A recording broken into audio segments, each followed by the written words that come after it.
তোমার সামনে কি ব্যবস্থা করলে তোমার বেকারত্ব দূর হবে, তোমার সামনে কি ব্যবস্থা করলে তোমার ব্যবসার উন্নতি হবে, তোমার সামনে কি ব্যবস্থা করলে তোমার সম্পদ বৃদ্ধি হবে।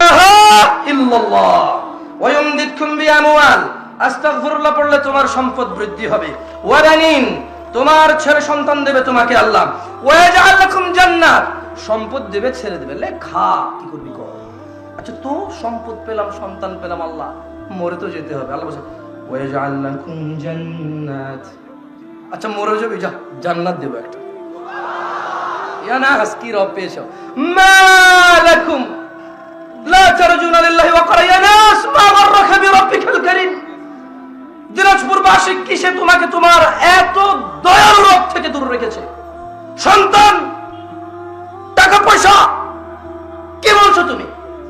তুমি কি শোনো না দিনাজপুরের মহিলা এবং পুরুষ, ও টাকা বিরোধের মহিলা পুরুষ, কোরআনুল কারীম কি তুমি পড়ো না? এই যে কিতাবুল্লাহ, তোমাদের রব বলছে ইয়া আইয়ুহাল্লাযীনা আমানু, ওই তোমরা যারা ঈমান এনেছো, বলছো আল্লাহ এক অদ্বিতীয়, তোমরা যারা বলেছো আল্লাহ এক, মুহাম্মদ সাল্লাল্লাহু আলাইহি ওয়াসাল্লাম তার প্রেরিত বান্দা এবং রাসূল, তোমাদের রব তোমাদেরকে যা বলে শুনবে? হাত তোলো, কে কে শুনবে? ইনশাআল্লাহ।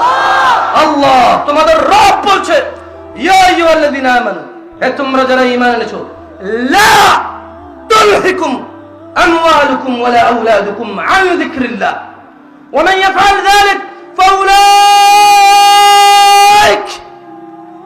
ফাউলাইকা হুমুল খাসিরুন।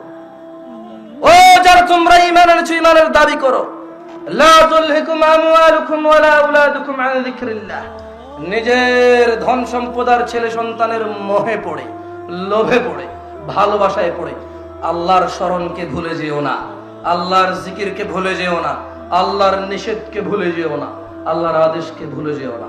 তো জামশেদ ভাই, পুরো পৃথিবীর মানুষ আর জিন যদি সবাই মিলে ভুলে যায় কি হবে? আল্লাহ বলছে ওয়া মান ইয়াফআল যালিক, আর এই আল্লাহর জিকিরকে যে ভুলবে, ফাউলাইক, এই পুরো পৃথিবীর মানুষ জিন যদি সবগুলা ভুলে যায়, আল্লাহ বলছে ফাউলাইকা হুমুল খাসিরুন, সব ক্ষতিগ্রস্ত। নাউযু বিল্লাহি মিন যালিক।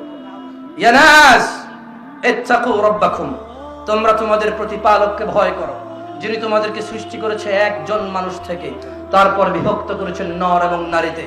ওই মহিলার প্রতি আসক্তির অনুভূতি কে দিয়েছে? আল্লাহ। এই মহিলাকে দেখে তোমার লোভ লাগে, এই আসক্তি কে দিয়েছে? তুমি মহিলার সাথে ঘুমাও, নিজে খুশি হও, তোমার মহিলাকে খুশি করো, এই খুশির অনুভূতি কে দিয়েছে? তাহলে তিনি যেভাবে বিবাহ করে মহিলার কাছে যেতে বলেছে সেভাবেই যাবে।